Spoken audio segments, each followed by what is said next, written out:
تو خدایی. تو هر چیزی بخوای رو با قدرت ذهنت میتونی خلق کنی. فقط با فکر مثبت در مورد هر چیزی اون رو میتونی برای خودت به وجود بیاری. این یکی از خطرناکترین فلسفه های بیریشه‌ایه که همین الان توی دنیا داره پخش میشه و پخش شده و ذهن خیلی از ماها رو مسموم کرده و داره ما رو به یه سمتی میبره که اولش خیلی ظاهر قشنگی داره، اولش حالمون رو خوب میکنه، اما بعد از یه مدتی تو رو به ته افسردگی و نابودی میکشونه. تو این ویدیو میخوام در مورد این فلسفه خطرناک با شما صحبت بکنم. ببینید، یه حقیقتی وجود داره، اونم اینه که انسان کلاً در مقابل سختی‌های زندگی وقتی تحت فشار قرار میگیره دنبال راه آسایش و آرامشه، دنبال راهیه که ازش بتونه فرار بکنه، خودشو نجات بده. این فلسفه ها هم اکثرا روی این موضوع شما سوار میشن، یعنی دقیقاً همون جای تو رو داره ضربه میزنه که تو نیاز داری بهش. اما قضیه اینجاست که تو در اون سختی باید درس‌هایی رو از زندگی بگیری، اما اینها میان با فلسفه های اشتباه و بیریشه تو رو دقیقاً برای چند دقیقه آرومت میکنن، اما بعدش دوباره برمیگردی تو همون حالت قبلی و یا اینکه داری همچنان خودتو گول میزنی. ببین، ریشه این فلسفه، ریشه این تفکر مال قرن 19 همه، یعنی همین نزدیکی ها. از کجا در اومد؟ از قدرت افکار مثبت. یکی اومد یه جای تاریخ در مورد قدرت افکار مثبت صحبت کرد، بعد از اون یهویی بمبی ترکید توی دنیا، راز. به واسطه راز یهویی افراد زیادی وارد عرصه شدن و شروع کردن به رویا فروشی به مردم، به دیگران، و همه رو از اون حقیقت فاصله دادن. یکی به من پیام داده بود، میگفت این حرفایی که تو میزنی چیه؟ چرا چرت و پرت میگی؟ ما خداییم.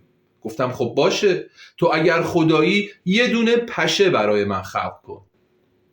تو اگر خدایی یه کتابی مثل قرآن یا انجیل یا تورات یا هر چیزی که فکر میکنی بنویس. چرا نمیتونی؟ مگه خدا نیستی؟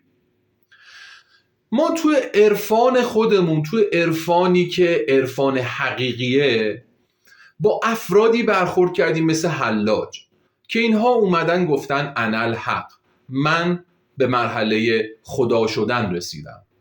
خب این انا الحق حلاج از کجا در میاد؟ حلاج سالها تلاش کرد، زحمت کشید، خودشو شناخت، رو درونش کار کرد، رو مصائب زندگیش تسلط پیدا کرد و بعد از مدتی به مرحله‌ای رسید که تبدیل شد به بازتابی از خدا. به این معنا نیست که اون خدا شده، ما هممون مخلوقیم، ما قرار نیست خدا بشیم، ما قرار آینه هایی باشیم که انقدر صافیم، که انقدر پاکیم که خداوند در ما بروز پیدا میکنه. گنده های عرفان و معنویت در تاریخ هیچ کدوم چنین حرفی رو نزدن که تو خدایی، تو میتونی تمام همه چیزهایی که میخوای رو خلق بکنی. اصلا چنین چیزی وجود نداره. این ماهیت یک ماهیت دروغه. شما برید بودا رو نگاه کنید، کنفوسیوس رو نگاه بکنید، افلاطون، ارسطو و بیایید جلوتر مسیح، نمیدونم موسی و حضرت محمد و امثالهم. حضرت علی دقت بکنید، یک عده‌ای اومدن به حضرت علی گفتن تو خدایی. حضرت علی گفت اگر یک بار دیگه این حرف رو بزنید من گردن شما رو میزنم. یعنی اصلا این ماجرا شوخی نداره. این فلسفه داره با ما چی کار میکنه؟ حقیقتش اینه که شما وقتی فکر میکنی تو خدایی، مسئولیت و بار کل زندگی رو میذاری رو دوش خودت، و وقتی مسئولیت و بار زندگی رو گذاشتی رو خودت، خب به هر حال احساس میکنی که من میخوام خیلی چیزها رو خلق بکنم، من میخوام زندگی رو متحول بکنم، و اونجا وارد مرحله میشی که میای با توهم دادن به خودت شروع میکنی برای خواسته های خودت جنگیدن. و بعد از یه مدتی میبینید خبری نیست، همش توهمه. اما اینجا یه عده آگاه میشن، ولی یه عده همچنان خودشون رو گول میزنن و با این گول زدن میرن جلو. اگر مثلا به اون خواستشون نرسیدن میگن نه، تو افکار منفیت هم دخیل بود، حالا افکارتو درست کن، حالا هی خلق کن، حالا هی به خودت فشار بیار، حالا هی تصویر سازی کن، با تصاویر ذهنی خودت زندگی بکن. و یا اینکه یه عده دیگه ای دارن میان میگن که نه، اون چیزی که در آینده میخوای به دست بیاری رو همین الان با خودت زندگی کن، یعنی خودت رو گول بزن. دقیقاً دارن بهت میگن تو خودت رو گول بزن. اما حقیقت این حرفا نیست. حقیقت اینه که همه آدم‌ها به همه خواسته هاشون نمیرسن تو این دنیا. این دنیا محدودیت‌های خاص خودش رو داره و اصلا این دنیا قرار نیست تو توش بمونی و اصلا قرار نیست تو این دنیا به همه خواسته هات برسی. تو قراره تو این دنیا ارتباطت رو با خداوند درست بکنی. تو قراره تو این دنیا نیروهایی مثل نیروی ایمان به خدا رو توی خودت تقویت بکنی. تو قراره تو این دنیا خدای خودت رو بشناسی و همینطور ظرفیت‌های وجودی خودت رو بشناسی. تو قرار نیست تو این دنیا هر چی میخوای رو به دست بیاری. اصلا ذاتش اینجوریه. یکی تو خانواده پول داره، یکی تو خانواده بی پوله، یکی تو خانواده تحصیل کرده است، یکی تو خانواده بی سواده، یکی سوپرمارکت میزنه، یکی وزیر میشه، یکی وکیل. همه تو جاهای مختلف هستن، اما اینها در ذات انسانیشون با هم فرقی نمیکنن.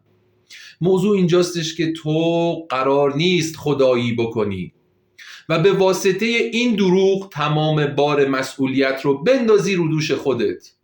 وقتی نمیتونی این مسئولیت رو پاسخگو باشی، اولین چیزی که میاد سراغت افسردگیه. چرا؟ چون اونجا شروع میکنی سرزنش خودت. به خودت میگی که نه، تو نتونستی با افکارت همه چیز رو خلق بکنی، پس افکارت مشکل داره، پس تو مشکل داری، تو نمیتونی خلق بکنی، در صورتی که واقعیت این نیست. و شروع میکنی سرزنش کردن خودت، در صورتی که خداوند گفته منم که روزی تو میدم. روزی بعضیا رو گسترده کردم، روزی بعضیا رو کمتر گذاشتم.